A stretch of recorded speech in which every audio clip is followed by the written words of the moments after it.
बिस्मिल्लाहिर्रहमानिर्रहीम। अस्सलाम वालेकुम व्यूअर्स, उम्मीद है आप सब खैरियत से होंगे। आप सबको मैं अपने यूट्यूब चैनल एवरीडे साइकोलॉजी में वेलकम करता हूं। जो रेग्रेशन एनालिसिस की सीरीज स्टार्ट की थी, इसमें हम आज स्टडी करेंगे मल्टीपल रेग्रेशन एनालिसिस।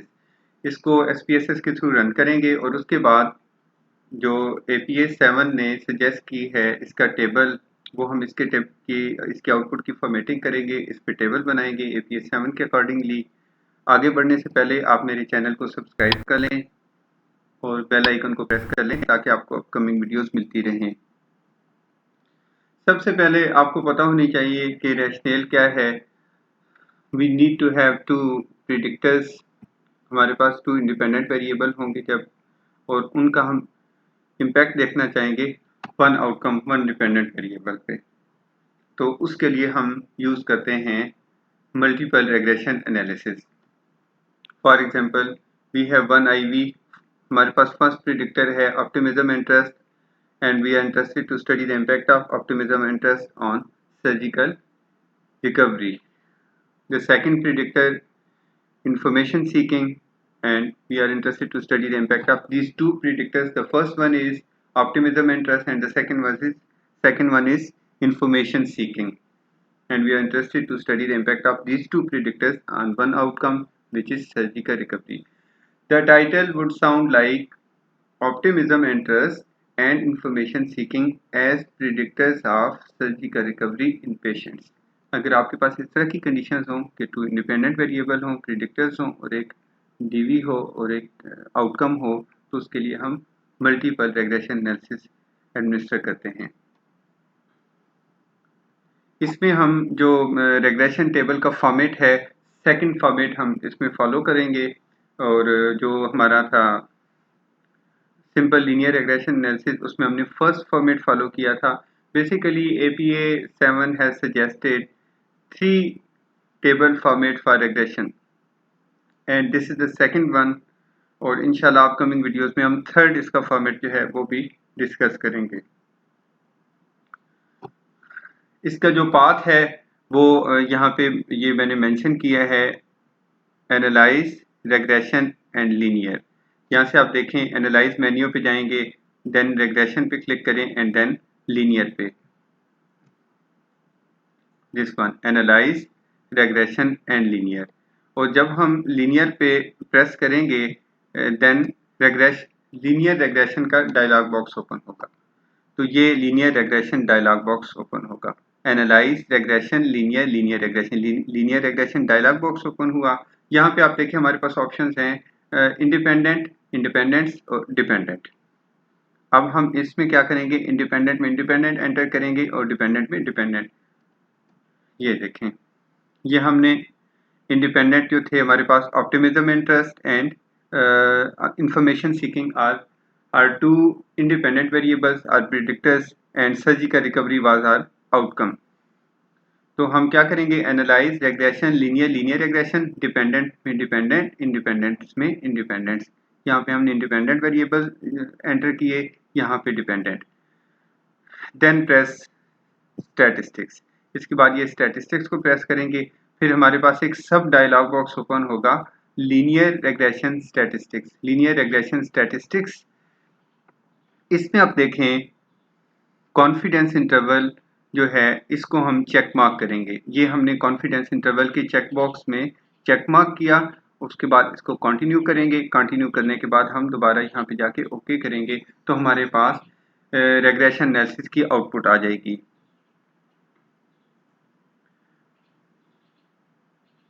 इसको हम प्रैक्टिकली करके भी देखते हैं। ये हमारे पास एनालाइज, ये एनालाइज मेन्यू पे गए, रेग्रेशन और लीनियर। जब लीनियर पे क्लिक करेंगे तो हमारे पास लीनियर रेग्रेशन एनालिसिस का डायलॉग बॉक्स ओपन होगा, और जो लीनियर रेग्रेशन एनालिसिस का डायलॉग बॉक्स ओपन होगा उसमें ये देखें, ये इंडिपेंडेंट और डिपेंडेंट। तो इंडिपेंडेंट में हम इसको स्क्रॉल डाउन किया, स्क्रॉल डाउन करने के बाद इंडिपेंडेंट में हमारे पास 2 इंडिपेंडेंट्स थे। एक the first predictor was optimism interest, the second predictor was information seeking, and we have one outcome which was surgical recovery. तो हमने इंडिपेंडेंट्स में we entered predictors, both predictors, and in the dependent we have entered dependent variable और outcome.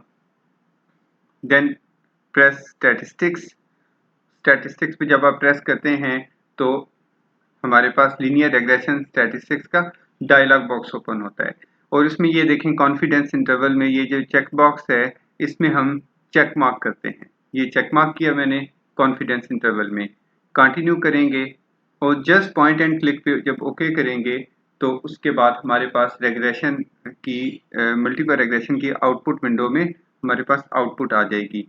ये मैंने okay किया तो ये just point and click पे आपके सामने जो मल्टीपल रेग्रेशन एनालिसिस है उसकी आउटपुट आ गई। ये उसका मेथड लिखा हुआ है एंटर, और ये जो हमारे यहाँ वेरिएबल्स थे जो हमने एंटर किए थे, और उसके बाद ये देखें ये आस्क चेंज, फिर ये देखें डिग्री ऑफ फ्रीडम है, उसके बाद ये F value means F value की सिग्निफिकेंस, और ये हमारे पास तमाम वैल्यूज़ हैं। तो जो आउटपुट है हमारे पास, इस आउटपुट को हम इंटरप्रेटेबल फॉर्म में लाके इससे वैल्यूज़ को एक्सट्रैक्ट करेंगे और उसका एपीए के अकॉर्डिंगली हम टेबल बनाएंगे। तो ये हमारे पास रेग्रेशन आउटपुट आ गई, और ये जो रेग्रेशन आउटपुट है इसमें से कौन कौन सी वैल्यूज़ हम एक्सट्रैक्ट करते हैं, जो ब्लू कलर में हाईलाइट की गई हैं, ये वैल्यूज़ हम अपनी टेबल की डिस्क्रिप्शन में लिखते हैं। क्योंकि जो टेबल है एपीए के अकॉर्डिंगली हम टेबल बनाते हैं और टेबल को फिर डिस्क्राइब भी करते हैं।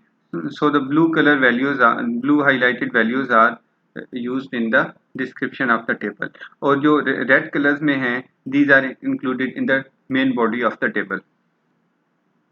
तो आप देखें इन वैल्यूज को यहाँ से एक्सट्रैक्ट करके किस तरह से एपीए के टेबल को बनाने की उसकी फॉर्मेशन के लिए हम यूज करेंगे। Look at this, these are the values. These are variable names: constant, optimism and trust, and information seeking. This is again the same: constant, optimism, trust, and information seeking.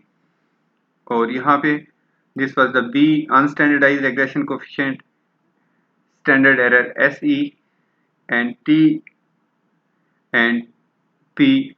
This is for the level of significance T and P, and lower limit and upper limit, 95% confidence interval. तो ये हमने as it is यहाँ से same values ली हैं, extract की हैं और यहाँ पे इनको प्लेस कर दिया। इसमें जो ये बीटा की वैल्यूज़ हैं जो मैंने यहाँ पे ब्लू कलर में जो हाईलाइटेड हैं, ये सारी वैल्यूज़ यूज़ करते हैं हम किस में, अपने टेबल की डिस्क्रिप्शन में। ये आप देखें यहाँ पे मेंशन किया, ये जैसे हमने इसको कैसे डिस्क्राइब किया, ये इस तमाम वैल्यूज़ को सिग्निफिकेंस लेवल के अलावा तमाम वैल्यूज़ को पॉइंट के बाद 2 डेसिमल वैल्यूज़ रिपोर्ट करते हैं अकॉर्डिंग टू एपीए। लेकिन आप जो लेवल ऑफ सिग्निफिकेंस है P value, this is reported to 3 decimal points, 0.000, क्योंकि 2 डेसिमल्स जो है वो क्लियर इंडिकेट नहीं करता कॉन्सेप्ट कि ये कितना सिग्निफिकेंट है, इसलिए हम इसकी एक्सेप्शन है कि can be reported to 3 decimal points. लेकिन जो 3 डेसिमल प्लेसेस तक रिपोर्ट कर सकते हैं, remaining all other values are reported to 2 decimal places. तो ये हमने सब यहाँ पे मेंशन कर दी, और मेंशन करने के बाद इसको इंटरप्रेट ऐसे करेंगे। Table 1 shows the impact of optimism, trust and information seeking on surgical recovery in surgical patients. The R square value, this is the R square value 0.208 because it is reported to 2 decimal places, तो हम इसको round off करेंगे 0.21। The R square value of 0.21 reveal that predictors explained 21% variance in the outcome. These were the predictors: optimism, interest, and information seeking, and surgical recovery was our outcome. So these predictors have explained 21% variance in the outcome variable with F2, this DF, and 197, this taken from here. This is the value which is taken from here, 25.88. P is less than 0.001. So these are the values which are reported here, taken from the blue highlighted bars. The findings reveal that optimism and trust positively predicted surgical recovery.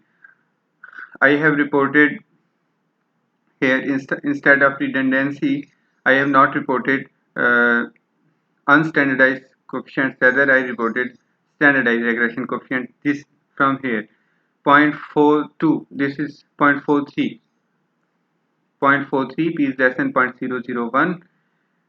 So optimism interest positively predicted surgical recovery, whereas information seeking has non-significant effect on surgical recovery.